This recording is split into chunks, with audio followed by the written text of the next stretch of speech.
আসসালামু আলাইকুম। আশা করি সবাই ভালো আছেন, দোয়া করবেন যেন আমিও ভালো থাকতে পারি। আমি ফারহান রহমান প্রভা চলে আসলাম আপনাদের সাথে একটু দেশের পরিস্থিতি নিয়ে কথা বলতে। এটার পিছনের রিজনটা হচ্ছে কি, আমি বিগত অনেক দিন ধরে এগুলো নিয়ে কোনো কথা বলি না। কথা না বলার পিছনেও কারণটা হচ্ছে যে মাত্রাতিরিক্ত মাতলামি শুরু হয়ে গেছে। মাতলামি বলতে দেশটা যেন একটা পাগলা গারদ মনে হচ্ছে। আসলেও সত্যি, হ্যাঁ, এটা হয়তো অনেকের কাছে খারাপ লাগতে পারে, বাট এখন যা শুরু হয়েছে মনে হচ্ছে পুরাই হচ্ছে একটা পাগলা গারদ ছাড়া আর কিছু আমি বলতে পারছি না। প্র্যাকটিস, আপনারা কিছু দল চেষ্টা করছে ইন করার জন্য, কিছু দল চেষ্টা করছে নিজের যে অস্তিত্ব আছে অস্তিত্বকে টিকানোর জন্য, আর কিছু দল চেষ্টা করছে নিজেদের হচ্ছে একটা ফেস ক্রিয়েট করার জন্য। ওকে, দ্য ফ্যাক্ট ইজ আপনারা চাচ্ছেন একটা ফেয়ার ইলেকশন, ইজন্ট ইট?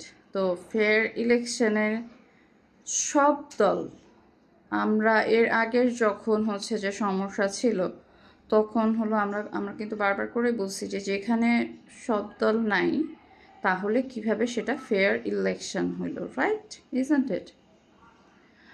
আমরা বিগত 15 বছর ধরে ইলেকশনের কোনো প্রকার কোনো নামগন্ধ পাইনি, থ্যাঙ্কস টু ফ্যাসিস্ট গভর্নমেন্ট।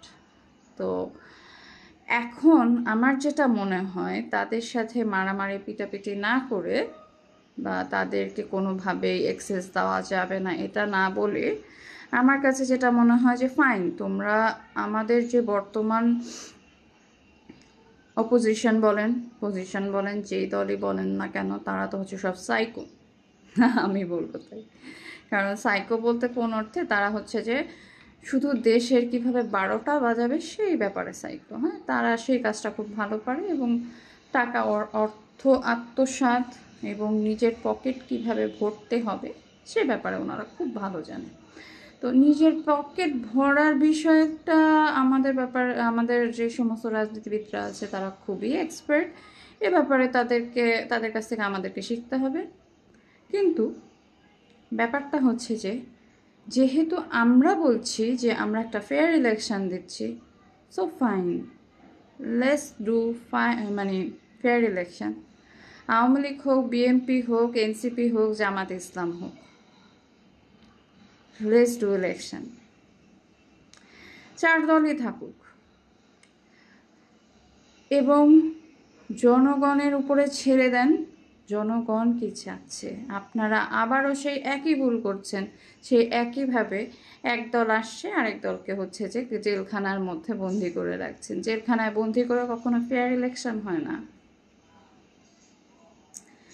আমার কথাটা অনেকের খারাপ লাগবে, বাট আমি এটা হচ্ছে যে খুবই খুবই ফ্যাক্টভাবে বলছি, বিকজ অফ আপনারা চাচ্ছেন ফেয়ার ইলেকশন, বাঙালি চাচ্ছে ফেয়ার ইলেকশন। সেখানে যদি আপনি এক দলকে বন্দি করে রেখে দেন বা বিভিন্নভাবে তাদেরকে আপনারা এন্টার করতে না দেন, তাহলে কিন্তু এটা ফেয়ার ইলেকশন হলো না। ঠিক একইভাবে যেটা হচ্ছে যে আওয়ামী লীগ ভুল করছিল, আওয়ামী লীগ বিএমপিকে আটকে রেখে বা বিএমপি নিজেকে নিজে আটকে রেখে যে জিনিসটা করছে। 4 দলই আসুক না, দেখা যাক কার গায়ে কত কিছু আছে। আমরা জনগণ হিসাবে, আমি জনগণের কথা বলে, এবং আমি কোনো দল করি না, আমার কোনো দল পছন্দ না, কারণ হচ্ছে যে তারা সব কটা চোর। যাই হোক নাই হোক, দেখা যাক কি হয়। কিন্তু আমি অবশ্যই রিকোয়েস্ট করব, বিএনপি, আওয়ামী লীগ এবং এনসিপি, জামাতে ইসলাম সবাই থাকুক।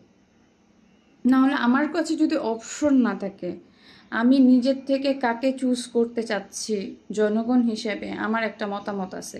আপনারা রাস্তায় পিটাপিটি করেন, আপনারা যা খুশি তাই করেন, সেটা আমার বিষয় না। কিন্তু জনগণ হিসেবে আমার যে মতামতটা আছে বিগত 15 বছর 16 বছরের উপরে আমি দিতে পারিনি, সেটা আমি কিভাবে দিব যদি আমার গভর্নমেন্ট আমাকে এইটা নিশ্চয়তা না দেয় যে 3টা গভর্নমেন্ট 4 জনই যারা অপোজিশনে আছে প্রত্যেকে আছে, তুমি এবার চুজ করো তুমি কাকে চুজ করবো। আপনারা তো আমাকে অপশনই দিচ্ছেন না। আমি যাকে চুজ করতে চাচ্ছি হয়তো আপনি তাকে জেলখানায় বন্দি করে রাখছেন। তো এটা কিভাবে ফেয়ার ইলেকশন হলো? আজকে এখানেই শেষ করছি, সাথে থাকবেন।